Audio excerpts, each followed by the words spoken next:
ઈડીએ તપાસ શરૂ કરી તો એટલી બધી ચોંકાવનારી વાત સામે આવી છે કે આખું એક ઇલીગલ ઇમિગ્રેશનનું બહુ મોટું નેટવર્ક ચાલી રહ્યું છે અને એની અંદર ભારતની સંસ્થાઓ અને કેનેડા અને અમેરિકાની સંસ્થાઓની પણ સંડોવણી હોવાની ઈડીને શંકા છે.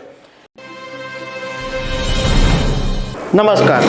19 જાન્યુઆરી 2022ની એક ઘટના તમને કદાચ યાદ હશે કે ગુજરાતના એક ડીંગુચા ગામનો પરિવાર, જેમાં 4 લોકો હતા, એ અમેરિકામાં ગેરકાયદે પ્રવેશ કરતી વખતે કેનેડાની અંદર જ્યારે -35 ડિગ્રી તાપમાન હતું અને એ ઠંડીમાં ઠૂંઠવાઈને 4 લોકોના મોત થયા હતા. આ ઘટના પછી અમદાવાદની ક્રાઇમ બ્રાન્ચે FIR નોંધી હતી અને અમદાવાદની ક્રાઇમ બ્રાન્ચની FIRને આધારે ઈડીએ તપાસ શરૂ કરી તો એટલી બધી ચોંકાવનારી વાત સામે આવી છે કે આખું એક ઇલીગલ ઇમિગ્રેશનનું બહુ મોટું નેટવર્ક ચાલી રહ્યું છે અને એની અંદર ભારતની સંસ્થાઓ અને કેનેડા અને અમેરિકાની સંસ્થાઓની પણ સંડોવણી હોવાની ઈડીને શંકા છે. ઘણી બધી એવી ચોંકાવનારી વાત ઈડીની તપાસમાં સામે આવી કે જે સાંભળીને તમારી પણ આંખ પોળી થઈ જશે કે આટલા મોટા પાયે નેટવર્ક ચાલી રહ્યું છે. ઈડીએ હમણાં 10 ડિસેમ્બર અને 19 ડિસેમ્બરે કેટલાક સ્થળે દરોડા પાડ્યા હતા, ત્યારે આ બધી ચોંકાવનારી વાતો સામે આવી છે. તો આના વિશે તમારી સાથે વાત કરીશ. મારું નામ રાજેશ શાહ છે અને તમે જોઈ રહ્યા છો ગુજરાતના સૌથી મોટા ડિજિટલ ન્યૂઝ પ્લેટફોર્મ ખબર છે .com પર. એન્ફોર્સમેન્ટ ડિરેક્ટોરેટ ઈડીએ 10 ડિસેમ્બર અને 19 ડિસેમ્બરે મુંબઈ, નાગપુર, ગાંધીનગર અને વડોદરા એમ કુલ 4 શહેરોની અંદર 8 સ્થળોએ દરોડા પાડ્યા અને એની અંદર ઘણી બધી ચોંકાવનારી વાતો ઈડીને સામે આવી છે. ઈડીએ કેનેડાની કોલેજો અને ભારતીય એજન્સીઓ સામે મની લોન્ડરિંગ કેસની તપાસ શરૂ કરી છે અને આ મામલો ભારતીય નાગરિકોને ઇલીગલ ઇમિગ્રેશનના પ્રયાસ સાથે જોડાયેલો છે, જે કેનેડા અમેરિકાના માધ્યમથી થયો હોય એવું ઈડીને લાગી રહ્યું છે. આ જે અમદાવાદની ક્રાઇમ બ્રાન્ચે FIR નોંધાઈ હતી, જેની ઈડી તપાસ કરી રહ્યું છે, એ FIRની અંદર ભાવેશ અશોકભાઈ પટેલ અને અન્ય પર ભારતીય નાગરિકોને કેનેડાના રસ્તે ગેરકાયદે અમેરિકા મોકલવાનું મોટું ષડયંત્ર રચવાનો આરોપ છે. આ કેસ ઈડીએ prevention of money laundering act હેઠળ નોંધ્યો છે. ઈડીએ કહ્યું છે કે આરોપી કેનેડાની કોલેજો અને યુનિવર્સિટીઓમાં ઈડીએ એવું કીધું કે આ આરોપી એવું કામ કરતો હતો કે કેનેડાની કોલેજો અને યુનિવર્સિટીમાં ફેક એડમિશનના માધ્યમથી ઇલીગલ ઇમિગ્રેશનનું કામ કરતો હતો.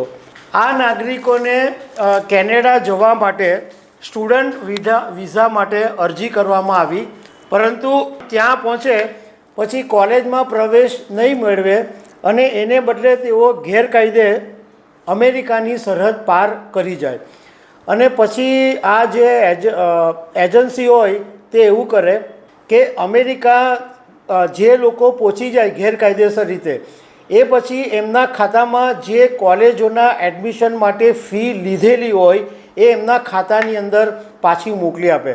એટલે ઈડીને શંકા છે કે આની અંદર કેનેડાની સંસ્થાઓ પણ સંડોવાયેલી હોઈ શકે છે.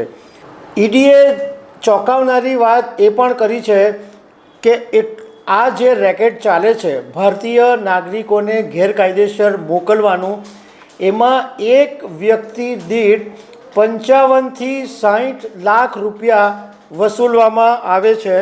અને ઈડીએ જ્યારે 10 અને 19 ડિસેમ્બરે દરોડા પાડ્યા તો એ વાત સામે આવી કે મુંબઈ અને નાગપુરની જે સંસ્થા છે એ વિદેશી યુનિવર્સિટીઓ સાથે સ્ટુડન્ટ એડમિશન માટે કમિશનના આધાર ઉપર સેટિંગ કરતી હતી.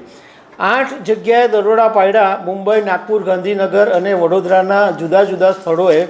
એની અંદર મુંબઈ અને નાગપુરની જે સંસ્થા છે એ યુનિવર્સિટીઓ અને કોલેજોની સાથે સેટિંગ કરતી હોવાનું ઈડીના ધ્યાન પર આવ્યું છે. ઈડીની તપાસમાં એ બહાર આવ્યું કે એક સંસ્થા એટલે આ મુંબઈ અને નાગપુરમાંથી એક સંસ્થા દર વર્ષે 25,000 સ્ટુડન્ટને વિદેશ મોકલાવે છે અને બીજી જે સંસ્થા છે એ દર વર્ષે 10,000 સ્ટુડન્ટને વિદેશ ભણવા માટે મોકલાવે છે. આ ઉપરાંત 1,700 એજન્ટ ગુજરાતમાં અને 3,500 એજન્ટ અન્ય રાજ્યોની અંદર છે, જેમાંથી હજુ પણ સ્ટીલ ડેટ આજની તારીખે 800 એજન્ટો સક્રિય રીતે કામ કરી રહ્યા છે. ઈડીએ અત્યારે જે દરોડા પાડ્યા એની અંદર 19 લાખ રૂપિયાનું જે બેંક એકાઉન્ટમાં જમા રકમ હતી એ ફ્રીઝ કરી દીધી છે. 2 વાહનો જપ્ત કરવામાં આવ્યા છે અને ડિજિટલ ડિવાઇસ બી જપ્ત કરવામાં આવી છે. અને ઈડીએ કીધું છે કે કેટલાક આપત્તિજનક દસ્તાવેજો પણ મળી આવ્યા છે.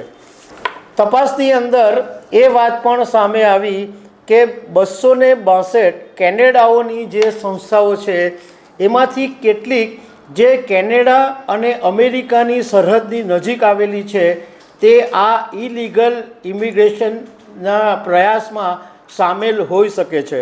હવે જે ડીંગુચાના 4 લોકોના મોત થયા હતા કેનેડાની અંદર, જ્યારે એકદમ ઠંડી -35 ડિગ્રીમાં એ લોકો ફસાઈ ગયા હતા અમેરિકામાં ગેરકાયદેસર જતી વખતે, એમાં 2 વ્યક્તિઓને દોષી જાહેર કરવામાં આવ્યા છે.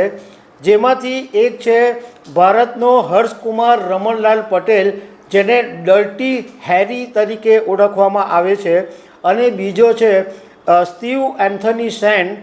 આ બંનેને દોષિત જાહેર કરાયા છે.